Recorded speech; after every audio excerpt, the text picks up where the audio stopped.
You're listening to Heritage Radio Network.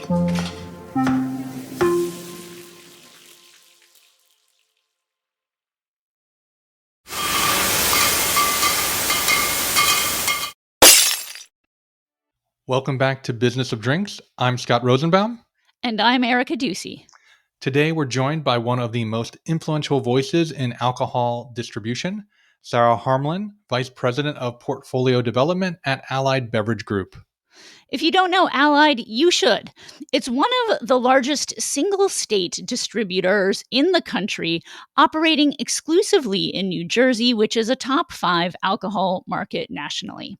With over 300 sales reps, thousands of SKUs, and virtually every major supplier on board, from Diageo to Bacardi, Pernod Ricard to Heaven Hill, it's the kind of powerhouse distributor that can make or break a brand.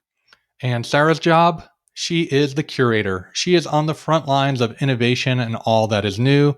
Every new brand, product line, or emerging category that wants a shot at getting on Allied's trucks and in their warehouses, they go through her. She has helped shape a modern innovation pipeline that evaluates brands with rigor, curates them with discipline, and actually gives them and their suppliers breathing room to succeed. She helps develop everything from 90-day launch plans, product vetting committees, and pays deep attention to reorder rates, not just first month depletions.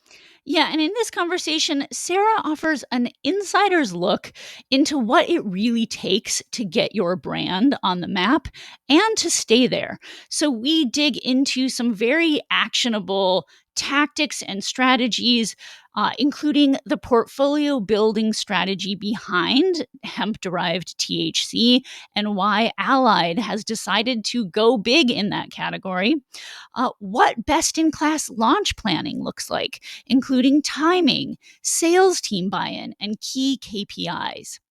Plus, the incentives, margins, and marketing support that today's distributors actually expect, and also the types of pitch mistakes that will get brands rejected before their samples are even tasted. It's a fantastic conversation for founders, operators, and even seasoned suppliers. This episode is a rare glimpse behind the curtain of how a top distributor selects, supports, picks up, and even sometimes cuts its brands. Sara shares not only what works, but what doesn't, and how smart founders can set themselves apart in a warehouse that contains over 13,000 SKUs. So, with that, let's get into it. Here's our conversation with Sara Harmelin of Allied Beverage Group. And now, a word from our sponsor. Is your drinks brand looking to start or expand import and distribution? Whether you're seeking to enter new markets or you're unhappy with a current distributor and desiring a better fit, you should know about Swig Partners. Founded by industry experts Eric Siegelbaum and Amy Troutmiller, Swig takes the guesswork and the legwork out of distribution strategy. Swig helps brands and distributors find the right fit for long-term relationships and sales success. US-based importers and distributors should reach out too. With Swig, they can explore new products for free. And brands, you can get $100 off by mentioning Business of Drinks. Find out more at swigpartners.com/business of drinks. That's swigpartners.com/business of drinks. Sara, welcome to Business of Drinks. We are thrilled to have you join us. Thank you for having me, Scott. Let us dive right in. So, to set the stage, you're currently Vice President of Portfolio Development at Allied Beverage Group in New Jersey, my home state. Big fan. You've been at Allied for almost a decade. However, if we go back, as I understand it, prior to working in beverage, you were in fashion where you did trend analysis, you worked as a buyer, you worked in sales. Let's go back then, and if you could tell me about that experience and maybe how it shaped how you think about beverage today. I'd like to go even further back because I actually had a full-blown career in my 20s before the fashion. And I feel like it actually influenced me more. In that I spent my formative career years in entertainment. And if you've watched Entourage or anything of the sort, they are exactly how they portray themselves.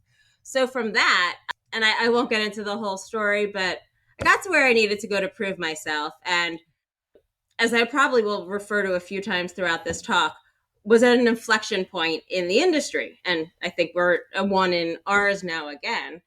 And that seems to be one of the through lines.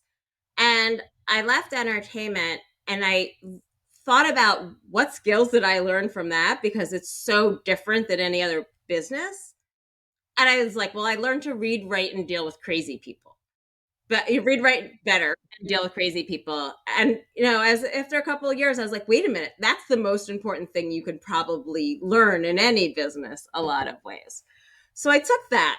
And then as you mentioned, I went into fashion and did start out, went to grad school, did retail sales, personal shopping, trend analysis, and buying. So I covered the gamut and was also at an inflection point in that industry that we look back 10 years now and call it the retail apocalypse. And I think from that, what I always take is I understand how the world works and the world goes round because of retail, because of basic commerce. I never regretted the time I spent in store, because you not only learn the business from firsthand and you learn how customers think, but you see how the world of commerce works. And having hit all of those points within that industry, the through line that comes from all of them and into now is not only, which I'm happy to have that special experience of that inflection point, but also brand. And from whether I was in entertainment and working for FX when we were the hottest channel right in the first decade of its life, to Joel Silver's company, which was very branded, to working for Juicy Couture, Stella McCartney. And now what I do here, it's really my passion has always been following, building, and being fascinated by brands and branding. In your career trajectory, one thing that I find fascinating is that you've seen it from kind of in each industry, you've seen it from different angles, right? You've been in sales and marketing, right? It's not just sales and then sales management and then sales C-suite, right? It's sales, it's buying, it's trend analysis. You're on the ground.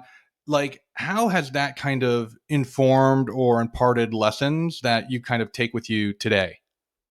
I thought really early when I was still in entertainment, I took a directing class. I thought it was really important as a development executive / producer to understand all the sides of who's involved, who you're working with.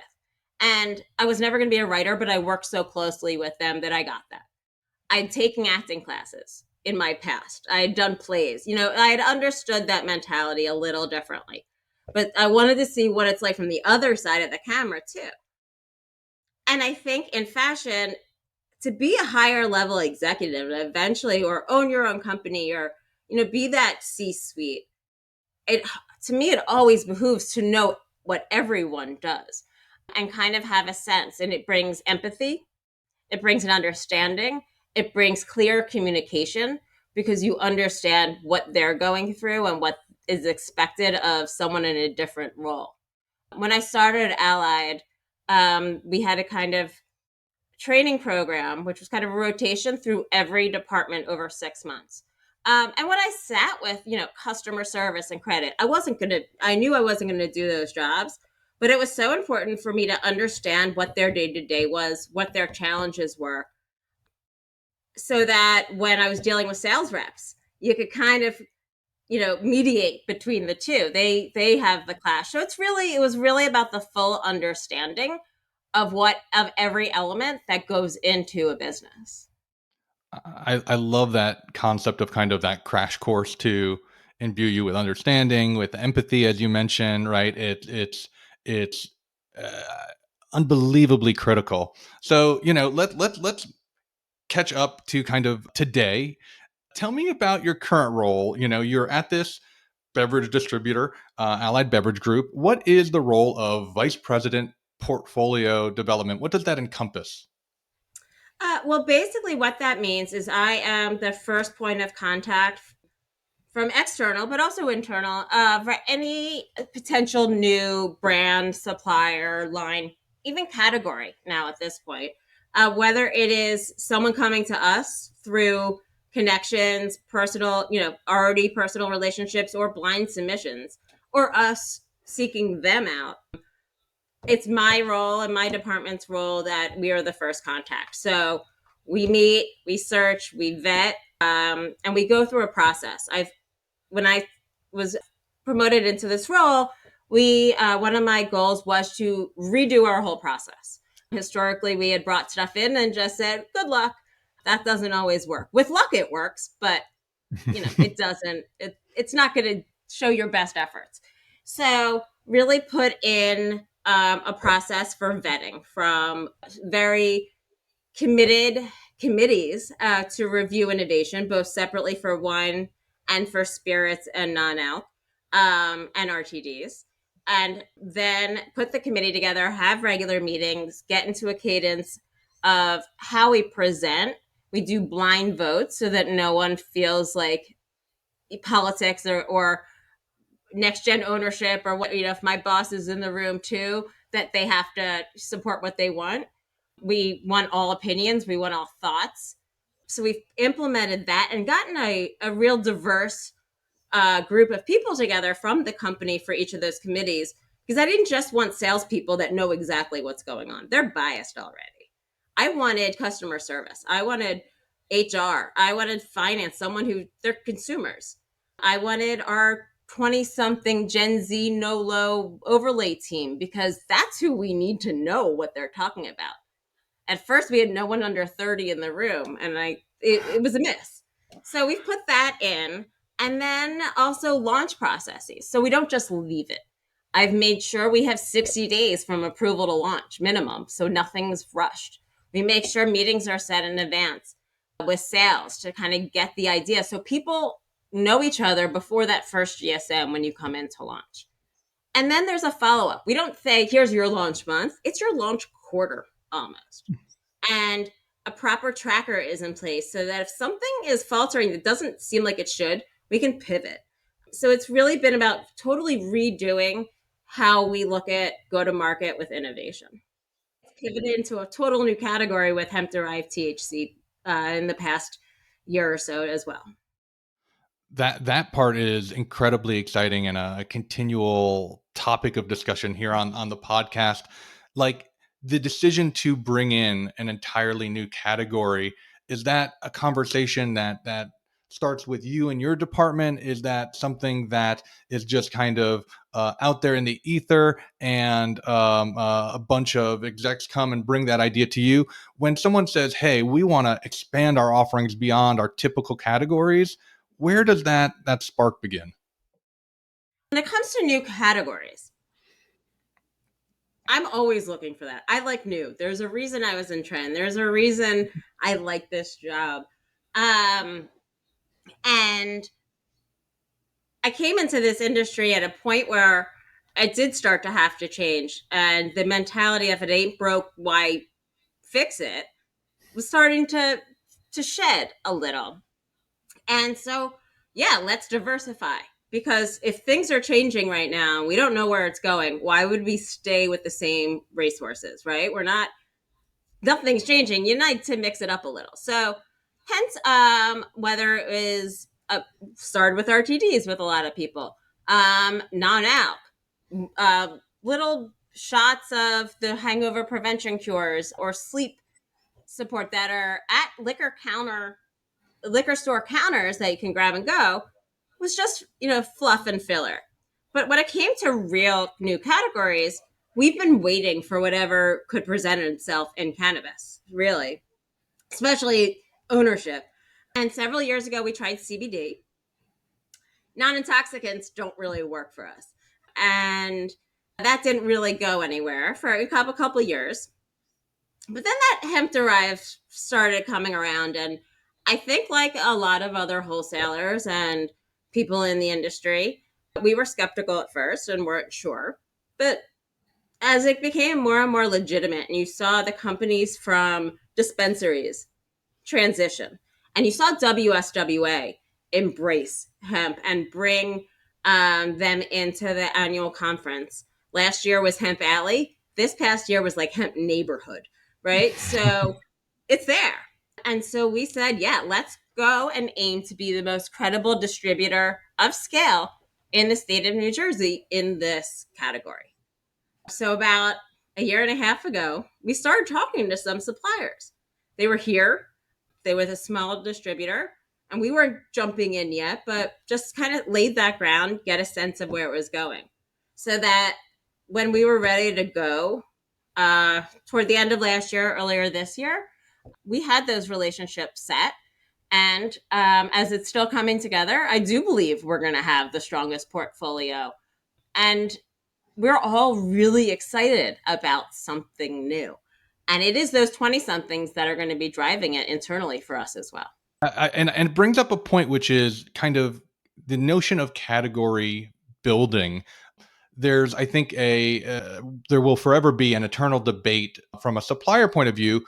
If I'm going with the distributor, do I want to be the one standout brand? Do I want to be an army of one? Do I want to be the one sake? Do I want to be the one Right. non-alc wine? Or does it behoove me to pick a distributor that is really strong in that category, even though I might be amongst a number of other SKUs and competitors? From your point of view, is there a preference? Does one philosophy better serve a supplier?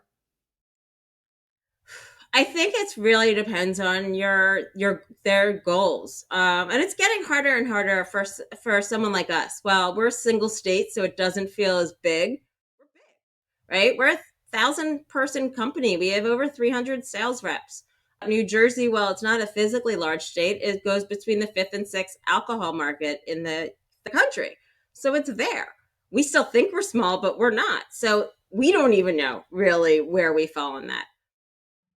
What's interesting about the hemp is that they're all trying to work together as a category. And I think so in some cases, people come to us because we have the strong tequila portfolio, right? We have Patron, Don Julio, Cuervo, Lalo, Ocho. So, we had the ones that set the stage and now the ones that are taking it forward. So some tequila wants to be part of that, right? Like we know what we're doing in that area. But you're also competing with Don Julio and Proximo and Bacardi. And therefore, you have to do a lot more on your own. So, when it came to hemp, we knew we wanted 8 to 10 brands. We wanted to make sure that we were legitimately investing in this. There might be a philosophy where you have 3 and you're going to be one of 3 and get that much attention. I think it depends on the individual companies as the wholesalers' values and way of working, as well as what the suppliers' end goals really are. Yeah, you mentioned it a little bit, but let's put Allied Beverages portfolio in perspective, right? It's commanding, right? You have, as I understand, a pretty large number of SKUs, some really prominent brands. Can you Yep. kind of give me the shape of the portfolio in whichever way you think best, so we can kind of understand a little better? So I've heard that we have the largest portfolio in the whole country, single portfolio. Now you can say something about Southern or RNDC, but they have 30, 40 states. We're one, but we're a franchise state. And that means no one can really technically leave us unless we let you. And therefore, but it also means we grab things we're not so sure about because we know they can never leave us. And you never know, right? Like Don Julio was been around for 20 years, but it was the largest brand of last year. So you don't know when something's going to blow up like that. Our portfolio is commanding, to use your term. We've merged 3 times in the past 25 years, 30 years. And so that has built upon it, right? My family's company, the Baxter Group, merged with Feldman Altshuler, then Silverman, and in the past decade absorbed the breakthrough of New Jersey. So it just kept growing in some ways. We're working on trying to cut some down. Like we definitely have too many SKUs that are just sitting there. But if they're moving, they're good. That said, it doesn't help when someone wants to come in and get the attention. It is, as a franchise state, we literally work with all of the bigs. It's not like we have just a Pernod, Bacardi, Heaven Hill situation. Diageo, Moet, Pernod, Bacardi, Heaven Hill, Beam, Proxima. I mean, literally every single. So they take a lot of air out of the building, right? And a lot of time and attention. But they keep the lights on and vice versa. And contextually, just so listeners and myself understand, you know, are you the point of contact for new SKUs within pre-existing brands? So let's say Cuervo comes out with a new SKU. Is that going through you? Is that being coordinated, or is that No, thank additional you. That to goes your through role? the portfolio manager, all line extensions. And I mean, I'm in when we get to the final approval meetings. I know what's coming on, and I like to know what's coming in so that I don't bring Bacardi's bringing something, and if I bring something that's going to compete directly, that's not going to go well for me, right? Yeah. Yeah. So, but back to the portfolio, I also see that we try, right? We have divisions within Allied that have specialties. So if it's the Patron, you're in a big division that just goes out and does volume. If you're crafty, fine wine, maybe you're with some reps that actually like to pay attention to what's in the bottle. And so we also play with those nuances of, where's the best home for you within this home. You mentioned launch. Perennial topic of interest is like best time to launch, or inversely, worst time to launch. We all know that not necessarily the best idea to launch in OND, but do you have a preferred time? You come across a new brand, you love it, where you want to see reps introduced. Is it the spring? Is it the summer? How do you think about that?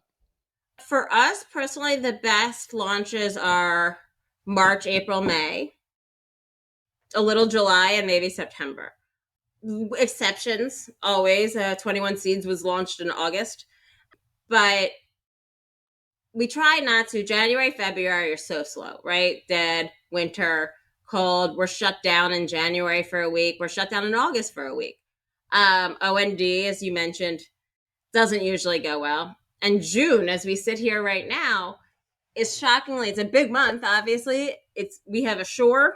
It's big here, but it's Diageo's fiscal close. It's Pernod's fiscal close, and it's Treasury's fiscal close, right? So it's hard to get attention because there's so much pressure on that. So it does leave limited windows for what's best to launch. Seasonality is obviously something to consider. I've launched things in the fall that are really spring-like, and you have to wait a couple months to see if they're actually going to do anything. But sometimes that builds some more familiarity over time rather than all of the pressure right out of the gate. Yeah. So, walk me through, if you would, a general sales meeting, right? GSM. How many new brands might launch through you in any particular month where you launch new brands? Is it 2 new brands? Is it 10 new brands? What does that look like if I'm a supplier walking into a GSM? What can I expect? Well, it's funny because last year we brought in way too much. We brought in a lot, right? So it felt like there were 4 or 5 launches a month, but we tried to spread them out. And we did a pretty good job of spreading them out. But I think, again, we've learned we brought in too much. So our approach for this year was let's pick X amount of brands from last year's launch to be our focus to build, right? Not just bring in more. And so this year we were trying to be really particular. And all of a sudden it seemed like we had all these kind of ethnic leaning, different products, whether it was Hispanic leaning, Dominican, or for an African American community with the founders, right? Like Sable from Tay Diggs and Morris Chestnut. And we found that a lot of them were being put in one division because they have the biggest multicultural group. So New Jersey is one of the most diverse states, and our diversity is diverse. So we have specialized groups to go into those areas of the state who speak the languages too and can personally connect. And it seemed like we had like 8 in one division for like this first half of the year. So now we really ideally should be no more than 2 across the company, I think. and launching more than one in one division, it seems I've learned the hard way is kind of recipe for at least one being forgotten. Got it. Got it. Yeah. When you chase two rabbits, proverbially, you don't catch either. Yeah. And what happens with our sales reps, and you've mentioned I've worked in sales and marketing, and I was a field sales manager for 3.5 years here. And so I got to know how the reps think and how that works. And the more you throw at them, the more they can tune it out almost, right? You have to find a special hook to get in them. Our guys are union. They're fully commissioned. They have their bread and butter that they know pays the bills. So you have to really convince them to, put themselves out there, to ask for a new placement, or to really try to help build a brand. And to that end, right? If you were designing your perfect spirit supplier, category agnostic, right? Do they have a dedicated budget for incentives at launch? Are they in market some certain number of times per year? Do they come to you with a plan? I want to be at XYZ accounts. What does a well positioned supplier look like when they come to you? Well, the first thing I like to say, and I think if you find any recording of me over the past 5 years, you'll see it a lot. I say they better not come with their ego, like, first and foremost, right? Like, we understand these, your babies. I believe it's Charlie Marinoff who's known for saying, my warehouse is full of other people's dreams. It's not to diminish that. It's, you don't know what you don't know, and you can't possibly know what else is out there and everywhere. And solutions, and it can be humbling to come into a distributor with 16,000 SKUs and deep relationships and say, hi, I'm here, right? So they come in. We love a team, like at least one person, but more, even better, having plans for coming in and doing work on their own, even if while they wait to get assigned work with, if you will. And we like a plan for marketing and something that will show that you have money to pull off all of this and support. Too many goals really is a challenge, right? Like if you come in with your hard and fast mentality, it can be hard for all of us to figure out the best way to work together. So one of the things that I love to see is flexibility. Tell me about your market. Tell me how we need to work with your guys to succeed, not what I know. I've learned I've probably learned the most from the challenging suppliers. The ones who, there's a brand that doesn't exist anymore, but once said, I could have the potential to be your signature vodka. We've had Smirnoff since it started. We have Belvedere, right? So there is something about knowing who you're talking to, having done your research, know the market, know that you can't come into New Jersey and channel price, know that you can't come into New Jersey and move us around right away, right? Like there's a lot of nuances for each market that I think would behoove suppliers before their initial meeting with you. Yeah.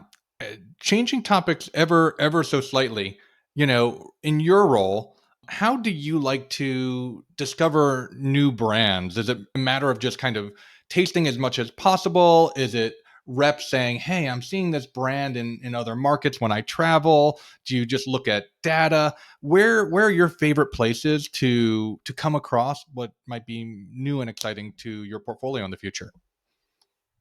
I think that I've brought in and gotten excited by things across the board, right? There's social media has obviously been a great new way because you get a sense of their branding and how they stand out.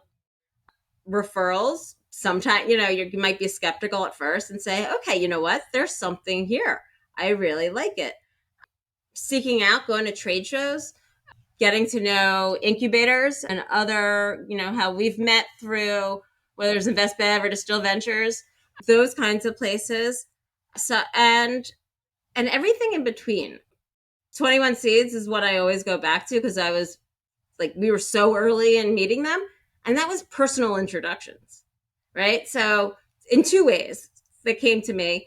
And the first time I was sent the intro, clicked on the link and saw their website and knew, right? Like that branding was there. So I think it can come in any way. I've gone to Europe. I've been traveling and seen things that I've tried to resist bringing back, but then love it too much. So I think it's really about that. I think it's about my friends in other markets who do this job, that we send things to each other and we ask about and we make introductions to each other. Yeah. For a free and open market, right? The U.S. as pertains to alcohol is so disjointed. I know one of my favorite ways to discover new brands is just to look at retailers in California and see what's there that hasn't arrived on the East Coast yet, since there's such a divide often. Um, when you are working with a new supplier, can you walk me through a rough approximate timeline and some of the steps that are involved in onboarding them from the point of maybe discovering them to connecting to the founder to where they might have the product in the warehouse? What does that look like in terms of length and in terms of, actionable things that they and you have to do? Well, the vetting process can be immediate or it can take months to make sure we need something, right? And then I had that last year where I kept delaying on an RTD because I wasn't sure what else we'd have. And it ended up we eventually did, and the timing couldn't have worked out better because it eventually became our largest innovation brand of last year. But really, so it's that initial part can vary.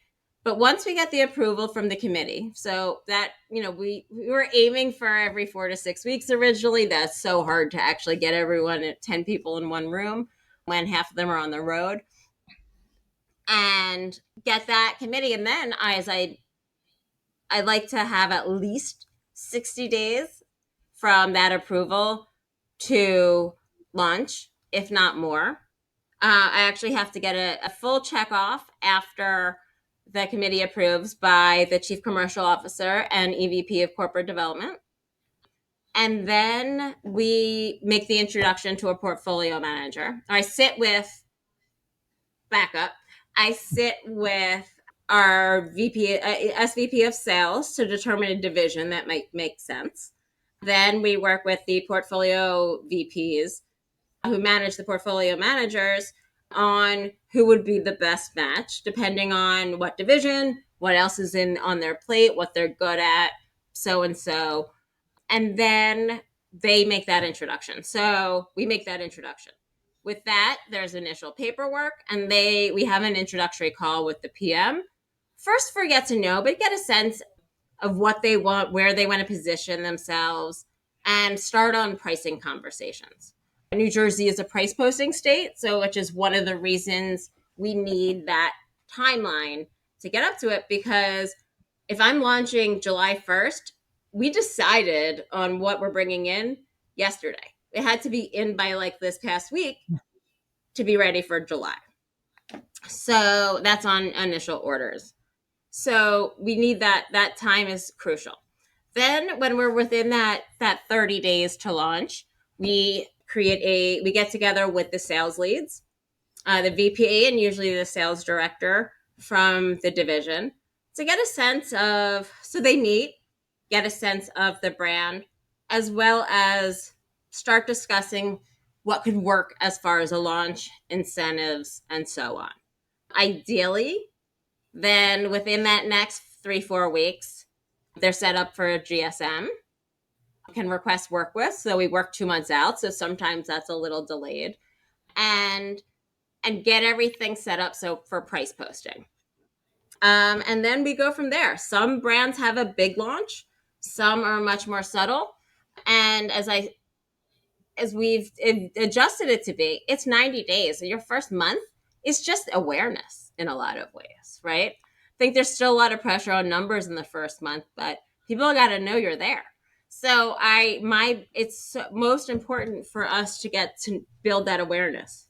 Get on the next on-premise walk around where our reps come in and get to talk to the suppliers in a room. Work with young lady who works for me, Lexi, who helps strategize for on-premise and coordinates with our social media and trade marketing teams on a newsletter and any other social media posts or relevant videos that we can help support the launch. And then again, it's that 90 days that we stay on top of it and keep those initial activities and then look and say, do we need to do more? And go from there. I love that. The longer time horizon is key, right? No brand is a success or a failure in the first 30 days, right? And if it is, don't expect the last 30 days to be far away, right? Like, we always say the quicker something shoots up, the quicker it can come down. Wow. I'm curious, right? You have these GSMs. If there's been one memorable supplier or tactic, right? Like in this stream of and these meetings can be slogs, right? Reps are attending them and they're being introduced to pre-existing suppliers that might have these line extensions, new suppliers, general kind of housekeeping, all these things, and they can go on hours and hours, and people Yeah. might get 10, 15, 20 minutes. What resonates, if anything? How do you capture the hearts, the minds, the souls of reps when you are one of so many different suppliers? Yeah, no, and it's really hard here. We have veteran reps. Our average age, someone said lately, is 57, but I still believe it's older. Average, right? It actually means we're starting to finally get younger. We've introduced technology lately that scares some of the veterans away. But yeah, and we're in New Jersey. We have a thing called RIPs, and each supplier goes through them, and that's kind of our pricing quantity discount, and it's numbers, and it's redundant time and time again. So yeah, you got to come in and stand out. I've heard of ones that are terrible, and then the ones where I've seen people most engage is someone really engaging. I think the best one was Poor Osos. Now, comedians obviously can stand out in a different way. They were on Zoom, and yet Bert Kreischer was shirtless and doing his thing and cracking everyone up. I have never seen that room. It was my old division. I had never seen that room so engaged. Has it fully helped? I don't know. Right? So sometimes the GSM launch engagement doesn't necessarily translate to buy-in. Fair. Yeah. I've heard and like the phrase, right? Facts tell and stories sell, right? The idea that you might engage with a sales team in a general sales meeting by just sharing so many facts, figures, production methods versus just getting them aware, happy, comfortable with you as a founder or supplier, as a brand is more important because, again, right, this in ideal circumstances won't be the only time that you come to work and meet up with these folks. If you could, and I always like to preface this question, right? Not an open invitation to our listeners, but how do you like to be pitched on new brands and products? You might encounter them, but typically, is it speaking with folks via Zoom if they're remote? Is it looking at a pitch deck? How do you like to encounter a brand when you might have some interest?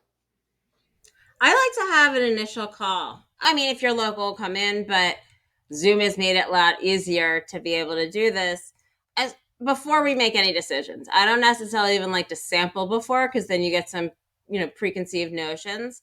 I want to hear that presentation. I want that owner to walk through the deck. I need to hear the passion, right? And you get so much more from the creators and the founders pitching than a broker or some sales support because it's theirs, their babies. It's just like when they go out and sell, it's a totally different thing than the sales rep who's being paid to do it.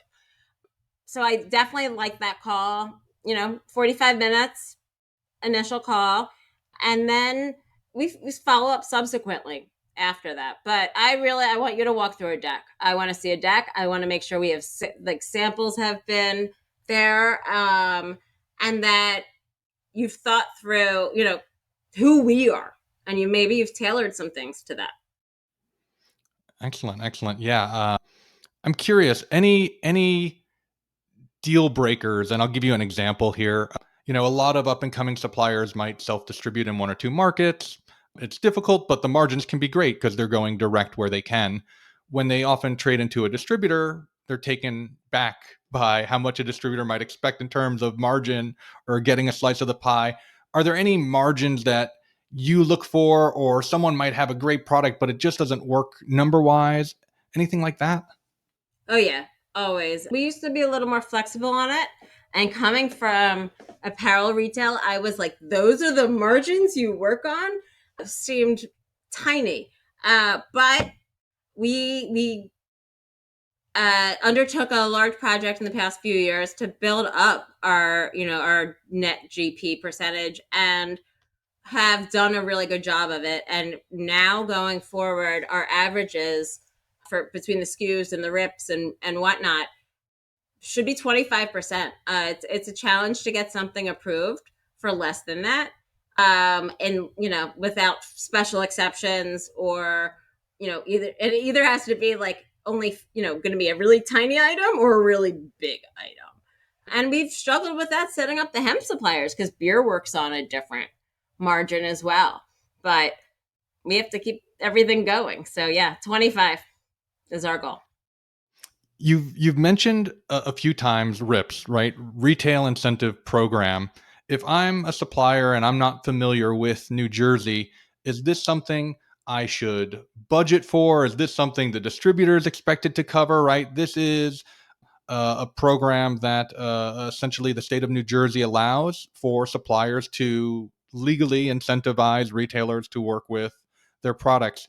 How does a supplier working with you, a distributor, collaborate on this? It's part of the pricing conversations when we work through it. For the listeners, as Scott said, it's retail incentive programs. It was our way of increasing the retailer's margin, because New Jersey has a law that you can't sell below cost. So, and there's no price negotiations in a price posting state. So what it is, it is. And rather than just straightforward QDs, a RIP is almost like a rebate. So the retailer can put something on the shelf at its cost or a couple dollars over the cost, but in the back end, he's getting a check on the next invoice that increases his revenue, his or her revenue. So it is usually, when it comes to incentives as well as RIPs, we split the costs in a lot of ways, but they can get overdone, right? They can, we had to do it through an exercise in the past year, cutting some back, because there is a our largest supplier, that the large brand, that just kept adding on RIPs and making them deeper, and therefore cutting in to the balance of our revenue. Got it. Got it. Zooming out, you start with a brand, you launch it. How do you judge whether a new brand is succeeding or failing? Is it simply about meeting a pre-agreed upon supplier goal? Is there a different internal standard?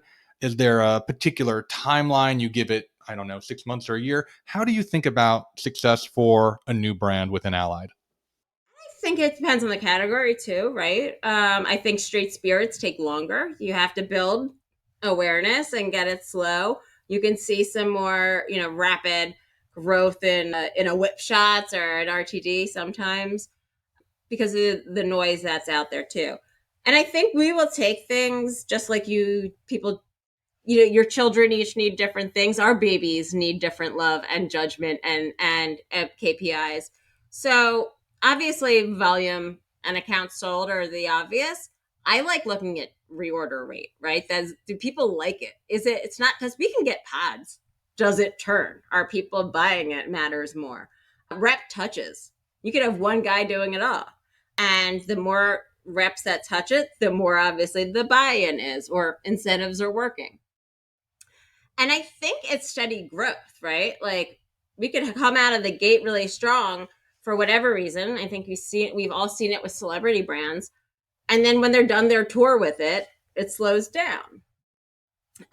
So how long we give something, I like to nurture. I think you need 3 years. There are some things we've just decided to cut sooner, whether for various different reasons. I don't think you can judge in 6 months. I think some things take time to be discovered. And I think everyone knows the Tito's story, right? 9, 10 years before it became what it was. And then another 15 years before it became the number one vodka. So it's not like an overnight success story is a frightening thing in my mind. So it's each baby's need and where the future is. If there's marketing, if there's money, if they get a big investment, if you can see a big, whether it's a big marketing push or influencer or some connection that where the media and the publicity grow, okay, you never know. I'm curious if you might be able to share for a particular category, be it spirits or RTDs or non-alc, what does good look like in terms of a reorder rate? Are we talking what percentage of accounts reorder a brand that in your mind is successful? Is it 20% for a spirit? Is it 50%? Where does something like that sit? No, I say, for a new product, start at 25% would be very strong. Anything above 40 is incredible. It shows that half the people that bought it want to reorder it. But to watch that reorder rate also grow is probably the real indicator of success. Got it. It's a brand's picking up momentum. So more of the directionality rather than the absolute number is important, if I'm picking up on that correctly. Okay. Yeah, I think so, because we can get pods into anywhere. If it's not turning, then it's not doing any good. It's collecting dust. I'm curious, is there any way in which you see the beverage industry evolving over the next few years? And I think you're particularly well positioned to speak to this because Allied does so many categories. You're not just a wine distributor, right? You're not just a spirit distributor. So is there any, predictions, any thoughts on how you see things changing over the coming years? But we are at an inflection point. So if it's a couple of years, it's going to be, it's starting already. I think generational change is part of it. We're at that point where, Gen X is running things and it's a different mentality, right? I think categories evolve. I think the suppliers diversify just like the wholesalers. I'm big on we have a really diverse portfolio, and I think that keeps us strong because we're not putting all of our focus on 3 brands, and that when they start changing, we don't know what to do. We say, okay, Patron's going down. Here's Don Julio, right? Here's Ocho, and now we want an additive free. So that kind of thing will happen. I think ingredients, I think the next generation, I think our age and down, want to know what is in their glass. They don't want the sugar. They don't want the crap. We're seeing that right away. We're seeing that with the RTDs. We're seeing that with tequila. We're seeing that in cannabis. And so I think consumer demand is different. I think the way they get the products, obviously, e-commerce wasn't even a thing before COVID, really, and delivery. And I think traditional ways of working, relationships are always going to be our anchor. And so the in-person part, I don't believe changes in this industry. And if it does, it's a new industry. But I think the way you foster the relationships and the way they're used in the best sense for everyone's success might change in that way. Fewer in-person interactions, though, is the sad part. You can see it in conferences and attendance dwindling. And I think but I hope that the most important thing that does change is open-mindedness and flexibility, and that evolution just keeps going, because I'm an innovation for a reason. I like the keep going. I like looking forward. And I've seen what happens when you don't look forward, and hence retail. But you could be like entertainment and say, oh, they had a strike in 2007 because of the beginning of digital streaming and iTunes. What'd they do? Streaming. Netflix became what it is, and Hulu and whatnot. They thought ahead. They diversified, and they are now. They're facing other changes and challenges always. And a lot of them are things we're all going to economically for the forces outside of our control. And that will be interesting to see how the world changing politically, demographically, environmentally affects what we do too. No question, obviously, wine is going to be affected by environmental changes and so on. Absolutely. Well, this has been amazing. I'm so grateful you were able to spend some time. We always like to conclude with a similar question, which is, someone who is a drink entrepreneur, they ask you for a resource. It could be a book, a movie, a class, a person to follow on LinkedIn or Instagram. Is there any source or person that you'd recommend people look to for some insight if they're starting a brand?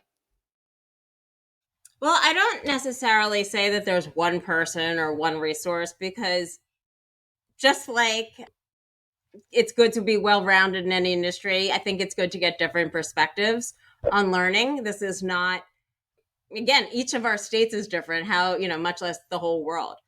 But I will plug a resource that I might be inherently biased to as a member of the WSWA Board of Directors, and a founding member of the Access Craft Advisory Board, which has kind of been disbanded, but was created during COVID to help support up and coming and independent startup brands get going. So we've created 3 different playbooks as a group, both with input from craft suppliers, from whether it was like Nicole Hontis from 21 Seeds, who, success story, she had to leave the council once Diageo bought them, to Philip from 291 Whiskey, and a lot of other engaged independent suppliers have contributed, as well as the wholesale advisors. So that's one, and those are available on their website, and I hope you'll add a link to them as well. I also think that networking, I'm out there. I like to meet everyone, and I think I've learned a lot, not just through the experiences, but watching brands watch us. So whether it's podcasts like this or the online webinars from COVID, panels during Bar Convent, Access Live, and so on, I think you can always find useful nuggets that will speak to you. Thank you so much. We will be sure to link to those WSWA playbooks. Sara Harmelin of Allied Beverage Group, thank you so much for joining us again today. Really appreciate it. Thank you for having me, Scott. Welcome back to Last Call. I'm Scott Rosenbaum. And I'm Erica Ducey.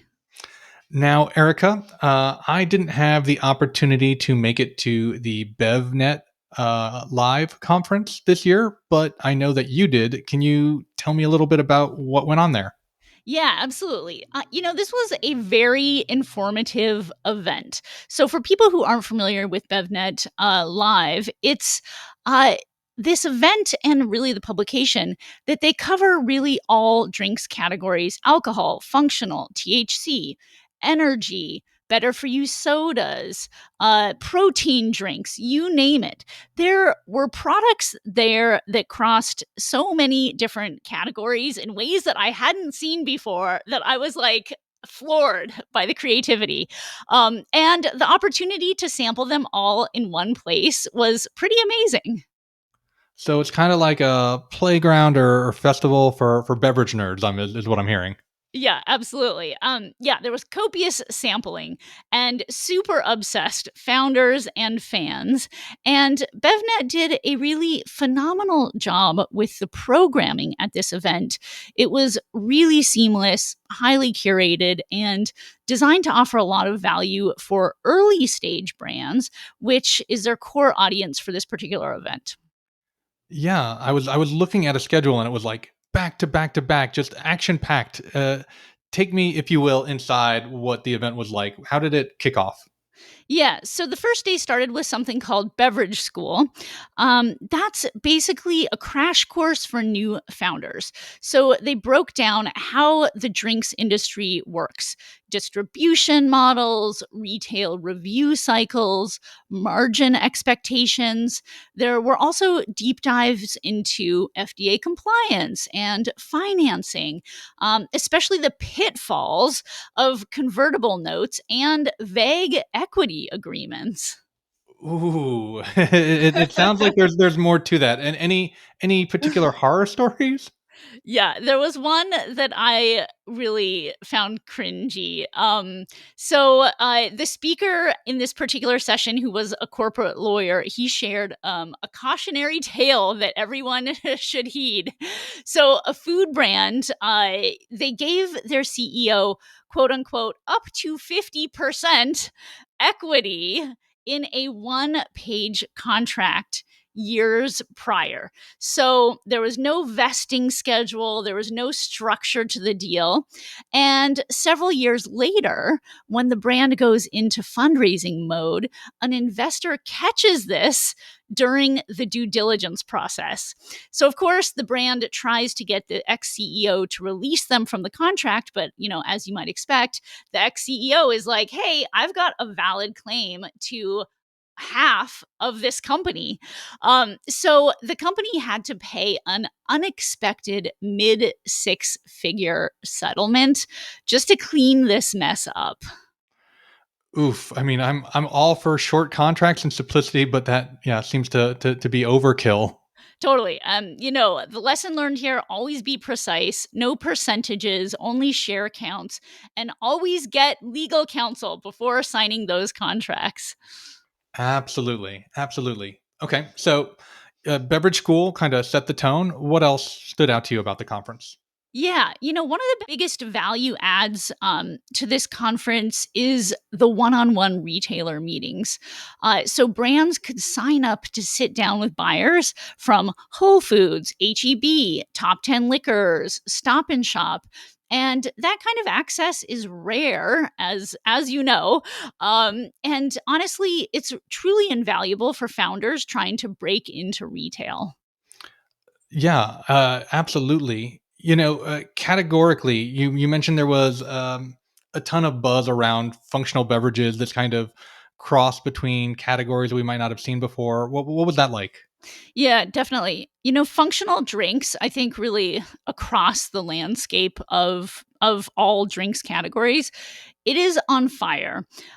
Especially those with benefits like hydration, immunity, digestion, and energy. These are all coming up in these kind of like emerging channels, and growing in popularity. Like, I actually am so blown away by some of the caffeine containing products that I was hearing about, which are like caffeine paste in a tube, caffeine powder packs, like all of these things that I was like, these were not even on my radar. Along with caffeine and energy, longevity came up again and again. And there was a lot of discussion around, especially in the data presentations, around how those GLP-1 medications like Ozempic are starting to have an impact in the CPG space because they're changing hydration and nutrition habits. So that's pushing up demand for high protein, low sugar drinks. So, with that, like zooming out a bit, what was the takeaway? What does some of the lessons mean for brands that are new and trying to break into the market right now? Yeah, I'd say, you need three things: a differentiated benefit, right? A smart pricing strategy, and an authentic story that really resonates with consumers. So the brands that are winning, they're also meeting people where they are. They're meeting people on the go and online, in the channels where they want to shop. And there's also an increase, like I mentioned, with, functional powder sticks or ready to mix formats. It's not just the RTDs in a can anymore. So, like, it sounds to me that there's some customization at the consumer end. There's some personalization at play here. Am I hearing that right? Yeah, in a lot of the presentations, people talked about consumers wanting to build their own drinks, right? Mix their own flavors. and use formats that work for their lifestyles. I was interested in hearing from Sally Lyons Wyatt from Circana about premiumization trends that she's seeing across all drinks categories. So she presented data showing that premiumization is accelerating in both alcohol and non-alcohol categories, especially in the no and low alcohol space. So her message was that there's still headroom there to push further into premium. All right. So wrapping it up, your top 3 takeaways from BevNet Live this year? Yes, I would say 1, functional and low and no alcohol drinks are no longer niche. They're table stakes. So, if your brand doesn't offer some type of benefit, you run the risk of becoming invisible. That's becoming expected. 2, I would say the Circana data, premiumization still works. It's accelerating in some areas, but don't forget that it needs to be backed by product education and strong social proof. That was apparent in a lot of the case studies about brands that were gaining traction. And 3, getting on shelves isn't enough anymore. The brands that are winning are owning TikTok, they're activating influencers, and they're creating cultural moments. I love it. Thank you so much for sharing your experience. It sounds like a great conference, and I hope to join you next year. Yes, absolutely. And there's so much more to unpack here. We're going to be diving into some of these trends in a deeper way in upcoming episodes. Well, that is a wrap for this week. Thank you for joining us on Business of Drinks. Follow us on Spotify, YouTube, or wherever you are watching or listening, and tap that notification button so that you will be the first to know when a new episode drops. And please help us spread the word. Click those star ratings and share on socials. It really does help us find new listeners. Finally, if there's something that you'd like to cover on the podcast, please tell us. We are always listening. You can reach us at podcast@businessofdrinks.com or reach out to us via our Instagram or LinkedIn pages. We want to hear from you, and we really do respond to messages. With that, we will see you next time.